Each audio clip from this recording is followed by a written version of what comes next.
मेरे प्यारे परिवारजनों, नमस्कार। मन की बात में आपका एक बार फिर स्वागत है। ये एपिसोड ऐसे समय में हो रहा है जब पूरे देश में त्योहारों की उमंग है। आप सभी को आने वाले सभी त्योहारों की बहुत-बहुत बधाइयाँ। साथियों, त्योहारों की इस उमंग के बीच दिल्ली की एक खबर से ही मैं मन की बात की शुरुआत करना चाहता हूँ। इस महीने की शुरुआत में गांधी जयंती के अवसर पर दिल्ली में खादी की रिकॉर्ड बिक्री हुई। यहाँ कनॉट प्लेस में एक ही खादी स्टोर में एक ही दिन में 1.5 करोड़ रुपए से ज्यादा का सामान लोगों ने खरीदा। इस महीने चल रहे खादी महोत्सव ने एक बार फिर बिक्री के अपने सारे पुराने रिकॉर्ड तोड़ दिए हैं। आपको एक और बात जानकर भी बहुत अच्छा लगेगा। 10 साल पहले देश में जहां खादी प्रोडक्ट्स की बिक्री बड़ी मुश्किल से 30,000 करोड़ रुपए से भी कम थी, अब ये बढ़कर 1.25 लाख करोड़ रुपए के आसपास पहुंच रही है। खादी की बिक्री बढ़ने का मतलब है इसका फायदा शहर से लेकर गांव तक में अलग-अलग वर्गों तक पहुंचता है। इस बिक्री का लाभ हमारे बुनकर, हस्तशिल्प के कारीगर, हमारे किसान, आयुर्वेदिक पौधे लगाने वाले, कुटीर उद्योग सबको लाभ मिल रहा है। और यही तो वोकल फॉर लोकल अभियान की ताकत है। और धीरे धीरे आप सब देशवासियों का समर्थन भी बढ़ता जा रहा है। साथियों, आज मैं अपना एक और आग्रह आपके सामने दोहराना चाहता हूँ और बहुत ही आग्रह पूर्वक दोहराना चाहता हूँ। जब भी आप पर्यटन पर जाएं, तीर्थाटन पर जाएं, तो वहाँ के स्थानीय कलाकारों के द्वारा बना गए उत्पादों को जरूर खरीदें। आप अपनी उस यात्रा के कुल बजट में स्थानीय उत्पादों की खरीदी को एक महत्वपूर्ण प्राथमिकता के रूप में जरूर रखें। 10% हो, 20% हो, जितना आपका बजट बैठता हो, लोकल पर जरूर खर्च करिएगा और वहीं पर खर्च कीजिएगा। साथियों, हर बार की तरह इस बार भी हमारे त्योहारों में हमारी प्राथमिकता हो वोकल फॉर लोकल, और हम मिलकर उस सपने को पूरा करें।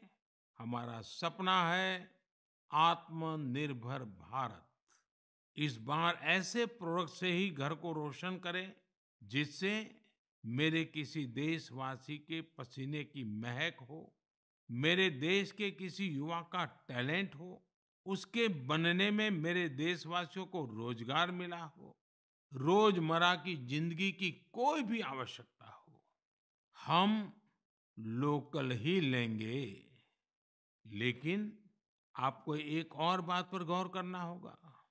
वोकल फॉर लोकल की ये भावना सिर्फ त्योहारों की खरीदारी तक के लिए सीमित नहीं है। और कहीं तो मैंने देखा है दिवाली का दिया लेते हैं और फिर सोशल मीडिया में डालते हैं वोकल फॉर लोकल। नहीं जी, वो तो शुरुआत है। हमें बहुत आगे बढ़ना है। जीवन की हर आवश्यकता हमारे देश में सब कुछ उपलब्ध है। ये विजन केवल छोटे दुकानदारों और रेहड़ी पटरी से सामान लेने तक सीमित नहीं है। आज भारत दुनिया का बड़ा मैन्युफैक्चरिंग हब बन रहा है। कई बड़े ब्रांड यहीं पर अपने प्रोडक्ट को तैयार कर रहे हैं। अगर हम उन प्रोडक्ट को अपनाते हैं तो मेक इन इंडिया को बढ़ावा मिलता है। और ये भी लोकल के लिए वोकल ही होना होता है। और हाँ, ऐसे प्रोडक्ट को खरीदते समय हमारे देश की शान यूपीआई डिजिटल पेमेंट सिस्टम से पेमेंट करने के आग्रही बने, जीवन में आदत डालें और उस प्रोडक्ट के साथ या उस कारीगर के साथ सेल्फी नमो ऐप पर मेरे साथ शेयर करें, और वो भी मेड इन इंडिया स्मार्टफोन से। मैं उनमें से कुछ पोस्ट को सोशल मीडिया पर शेयर करूंगा, ताकि दूसरे लोगों को भी वोकल फॉर लोकल की प्रेरणा मिले। साथियों, जब आप भारत में बने, भारतीयों द्वारा बनाए गए उत्पादों से अपनी दिवाली रोशन करेंगे, अपने परिवार की हर छोटी मोटी आवश्यकता लोकल से पूरी करेंगे, तो दिवाली की जगमगाहट ज्यादा बढ़ेगी ही बढ़ेगी, लेकिन उन कारीगरों की जिंदगी में एक नई दिवाली आएगी, जीवन की एक नई सुबह आएगी, उनका जीवन शानदार बनेगा। भारत को आत्मनिर्भर बनाइए, मेक इन इंडिया ही चुनते जाइए, जिससे आपके साथ साथ और भी करोड़ों देशवासियों की दिवाली शानदार बने, जानदार बने, रोशन बने, दिलचस्प बने। मेरे प्यारे देशवासियों, 31 अक्टूबर का दिन हम सभी के लिए बहुत विशेष होता है। इस दिन हमारे लौह पुरुष सरदार वल्लभ भाई पटेल की जन्म जयंती मनाते हैं। हम भारतवासी उन्हें कई वजहों से याद करते हैं और श्रद्धा पूर्वक नमन करते हैं। सबसे बड़ी वजह है देश की 580 से ज्यादा रियासतों को जोड़ने में उनकी अतुलनीय भूमिका। हम जानते हैं, हर साल 31 अक्टूबर को गुजरात में स्टैच्यू ऑफ यूनिटी पर एकता दिवस से जुड़ा मुख्य समारोह होता है। इस बार इसके अलावा दिल्ली में कर्तव्य पथ पर एक बहुत ही विशेष कार्यक्रम आयोजित हो रहा है।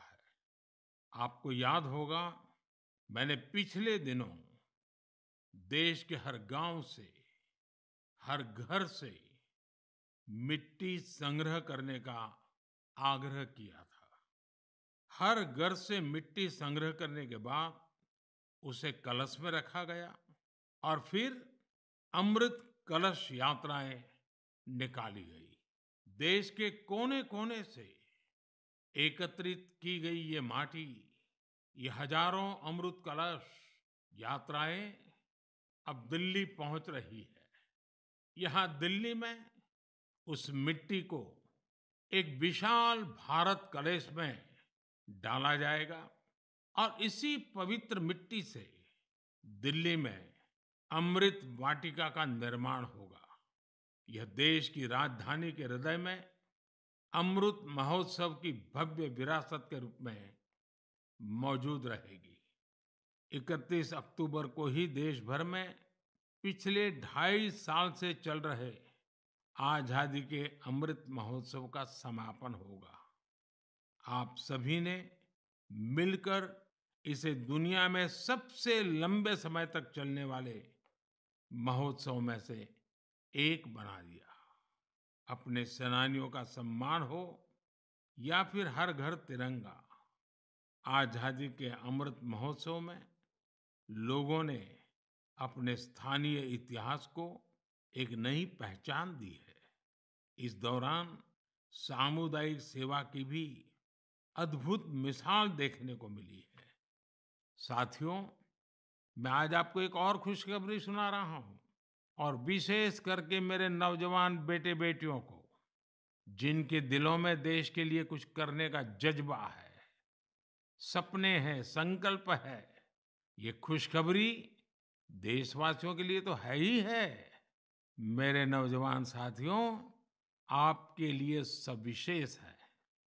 2 दिन बाद ही 31 अक्टूबर को एक बहुत बड़े राष्ट्रव्यापी संगठन की नींव रखी जा रही है और वो भी सरदार साहब की जन्म जयंती के दिन। इस संगठन का नाम है मेरा युवा भारत, यानी माय भारत संगठन भारत के युवाओं को राष्ट्र निर्माण के विभिन्न आयोजनों में अपनी सक्रिय भूमिका निभाने का अवसर देगा। ये विकसित भारत के निर्माण में भारत की युवा शक्ति को एकजुट करने का एक अनोखा प्रयास है। मेरा युवा भारत की वेबसाइट माय भारत भी शुरू होने वाली है। मैं युवाओं से आग्रह करूंगा, बार बार आग्रह करूंगा कि आप सभी मेरे देश के नौजवान, आप सभी मेरे देश के बेटे बेटी mybharat.gov.in पर रजिस्टर करें और विभिन्न कार्यक्रम के लिए साइन अप करें। 31 अक्टूबर को पूर्व प्रधानमंत्री श्रीमती इंदिरा गांधी जी की पुण्यतिथि भी है। मैं उन्हें भी भावभीनी श्रद्धांजलि अर्पित करता हूं। मेरे परिवारजनों, हमारा साहित्य, लिटरेचर एक भारत श्रेष्ठ भारत की भावना को प्रगाढ़ करने के सबसे बेहतरीन माध्यमों से एक है। मैं आपके साथ तमिलनाडु की गौरवशाली विरासत से जुड़े दो बहुत ही प्रेरक प्रयासों को साझा करना चाहता हूं।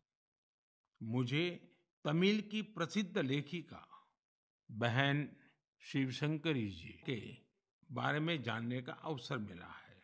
उन्होंने एक प्रोजेक्ट किया है, नीट इंडिया थ्रू लिटरेचर। इसका मतलब है साहित्य से देश को एक धागे में पिरोना और जोड़ना। वे इस प्रोजेक्ट पर बीते 16 सालों से काम कर रही है। इस प्रोजेक्ट के जरिए उन्होंने 18 भारतीय भाषाओं में लिखे साहित्य का अनुवाद किया है।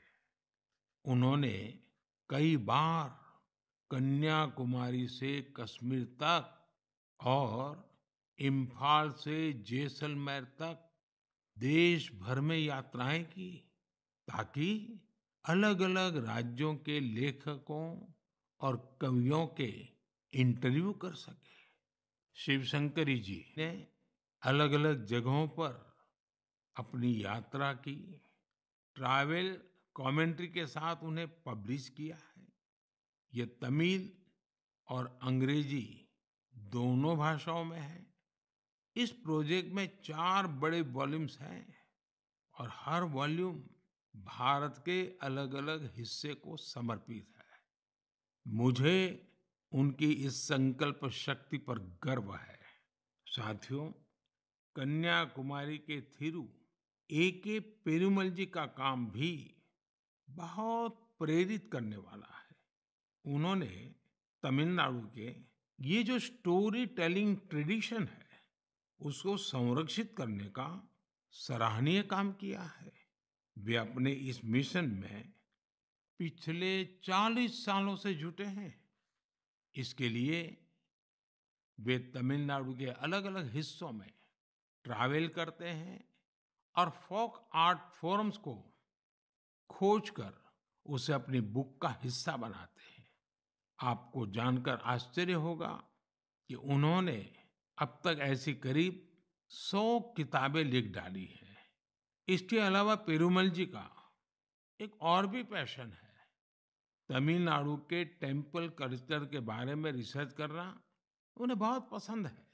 उन्होंने लेदर पपेट्स पर भी काफी रिसर्च की है, जिसका लाभ वहाँ के स्थानीय लोक कलाकारों को हो रहा है। शिवशंकरी जी और ए.के. पेरुमल जी के प्रयास हर किसी के लिए एक मिसाल है। भारत को अपनी संस्कृति को सुरक्षित करने वाले ऐसे हर प्रयास पर गर्व है, जो हमारी राष्ट्रीय एकता को मजबूती देने के साथ ही देश का नाम, देश का मान सब कुछ बढ़ाएं। मेरे परिवारजनों, आने वाले 15 नवंबर को पूरा देश जनजातीय गौरव दिवस मनाएगा। ये विशेष दिन भगवान बिरसा मुंडा की जन्म जयंती से जुड़ा है। भगवान बिरसा मुंडा हम सबके हृदय में बसे हैं। सच्चा साहस क्या है और अपनी संकल्प शक्ति पर अड़िग रहना किसे कहते हैं, ये हम उनके जीवन से सीख सकते हैं। उन्होंने विदेशी शासन को कभी स्वीकार नहीं किया। उन्होंने ऐसे समाज की परिकल्पना की थी जहां अन्याय के लिए कोई जगह नहीं थी। वे चाहते थे कि हर व्यक्ति को सम्मान और समानता का जीवन मिले। भगवान बिरसा मुंडा ने प्रकृति के साथ सद्भाव से रहना, इस पर भी हमेशा जोर दिया। आज भी हम देख सकते हैं कि हमारे आदिवासी भाई बहन प्रकृति की देखभाल और उसके संरक्षण के लिए हर तरह से समर्पित है। हम सबके लिए हमारे आदिवासी भाई बहन का ये काम बहुत बड़ी प्रेरणा है। साथियों, कल यानी 30 अक्टूबर को गोविंद गुरु जी की पुण्यतिथि भी है। हमारे गुजरात और राजस्थान के आदिवासी और वंचित समुदायों के जीवन में गोविंद गुरु जी का बहुत विशेष महत्व रहा है। गोविंद गुरु जी को भी मैं अपनी श्रद्धांजलि अर्पित करता हूँ। नवंबर महीने में हम मानगढ़ नरसंहार की बरसी भी मनाते हैं। मैं उस नरसंहार में शहीद माँ भारती की सभी संतानों को नमन करता हूँ। साथियों, भारतवर्ष में आदिवासी योद्धाओं का समृद्ध इतिहास रहा है। इसी भारत भूमि पर महान तिलका मांझी ने अन्याय के खिलाफ बिगुल फूंका था। इसी धरती से सिद्धो कान्हू ने समानता की आवाज उठाई। हमें गर्व है कि जन योद्धा टंट्या भील ने हमारी धरती पर जन्म लिया। हम शहीद वीर नारायण सिंह को पूरी श्रद्धा के साथ याद करते हैं, जो कठिन परिस्थितियों में अपने लोगों के साथ खड़े रहे। वीर रामजी गोंड हो, वीर गुंडा धूर हो, भीमा नायक हो, उनका साहस आज भी हमें प्रेरित करता है। अल्लूरी सीताराम राजू ने आदिवासी भाई बहनों में जो अलग जगाई, उसे देश आज भी याद करता है। नॉर्थ ईस्ट में कियांग नोबांग और रानी गाइदिन्ल्यू जैसे स्वतंत्रता सेनानियों से भी हमें काफी प्रेरणा मिलती है। आदिवासी समाज से ही देश को राजमोहिनी देवी और रानी कमलापति जैसी वीरांगनाएं मिली। देश इस समय आदिवासी समाज को प्रेरणा देने वाली रानी दुर्गावती जी की 500वीं जयंती मना रही है। मैं आशा करता हूं कि देश के अधिक से अधिक युवा अपने क्षेत्र की आदिवासी विभूतियों के बारे में जानेंगे और उनसे प्रेरणा लेंगे। देश अपने आदिवासी समाज का कृतज्ञ है, जिन्होंने राष्ट्र के स्वाभिमान और उत्थान को हमेशा सर्वोपरि रखा है। मेरे प्यारे देशवासियों, त्योहारों के इस मौसम में इस समय देश में स्पोर्ट्स का भी परचम लहरा रहा है। पिछले दिनों एशियन गेम्स के बाद पैरा एशियन गेम्स में भी भारतीय खिलाड़ियों ने जबरदस्त कामयाबी हासिल की है। इन खेलों में भारत ने 111 मेडल जीतकर एक नया इतिहास रच दिया है। मैं पैरा एशियन गेम्स में हिस्से लेने वाले सभी एथलीट्स को बहुत बहुत बधाई देता हूं। साथियों, मैं आपका ध्यान special Olympics world summer games की ओर भी ले जाना चाहता हूं।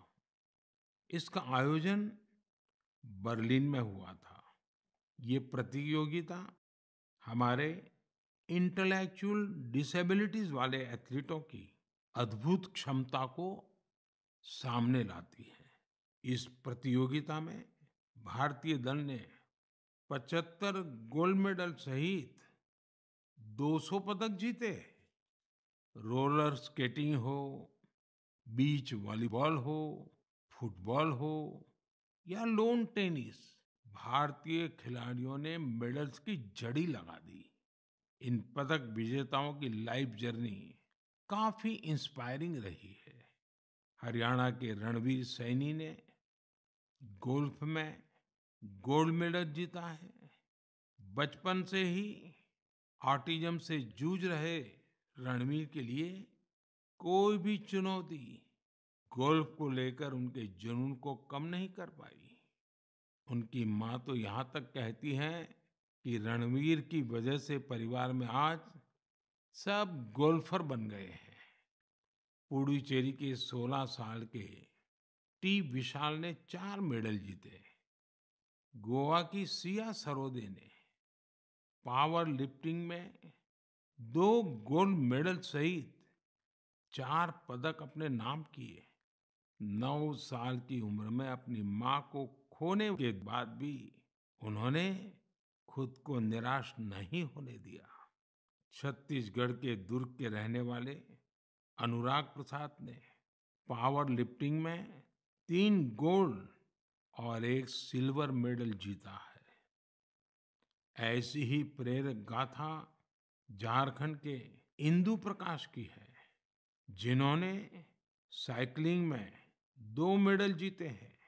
बहुत ही साधारण परिवार से आने के बावजूद इंदु ने गरीबी को कभी अपनी सफलता के सामने दीवार नहीं बनने दिया। मुझे विश्वास है कि इन खेलों में भारतीय खिलाड़ियों की सफलता इंटेलेक्चुअल डिसेबिलिटीज का मुकाबला कर रहे अन्य बच्चों और परिवारों को भी प्रेरित करेगी। मेरी आप सबसे भी प्रार्थना है, आपके गांव में, आपके गांव के अगल-बगल में ऐसे बच्चे जिन्होंने इस खेलकूद में हिस्सा लिया है या विजयी हुए हैं, आप सपरिवार उनके साथ जाइए, उनको बधाई दीजिए और कुछ पल उन बच्चों के साथ बिताइए। आपको एक नया ही अनुभव होगा।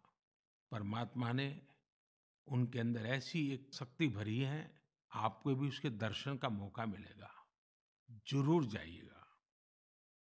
मेरे परिवारजनों, आप सभी ने गुजरात के तीर्थ क्षेत्र अंबाजी मंदिर के बारे में तो अवश्य ही सुना होगा। यह एक महत्वपूर्ण शक्तिपीठ है, जहां देश विदेश से बड़ी संख्या में श्रद्धालु मां अंबे के दर्शन के लिए पहुंचते हैं।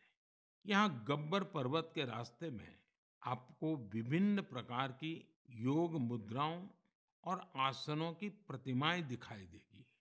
क्या आप जानते हैं कि इन प्रतिमाओं की खास क्या बात है? दरअसल ये स्क्रैप से बने स्कल्पचर हैं, यानी एक प्रकार से कबाड़ से बने हुए, और जो बेहद अद्भुत है। यानी ये प्रतिमाएं इस्तेमाल हो चुकी, कबाड़ में फेंक दी गई पुरानी चीजों से बनाई गई हैं। अंबाजी शक्तिपीठ पर देवी मां के दर्शन के साथ साथ ये प्रतिमाएं भी श्रद्धालुओं के लिए आकर्षण का केंद्र बन गई है। इस प्रयास की सफलता को देखकर मेरे मन में एक सुझाव भी आ रहा है। हमारे देश में बहुत सारे ऐसे लोग हैं जो वेस्ट से इस तरह की कलाकृतियां बना सकते हैं। तो मेरा गुजरात सरकार से आग्रह है, वो एक प्रतियोगिता शुरू करे और ऐसे लोगों को आमंत्रित करे।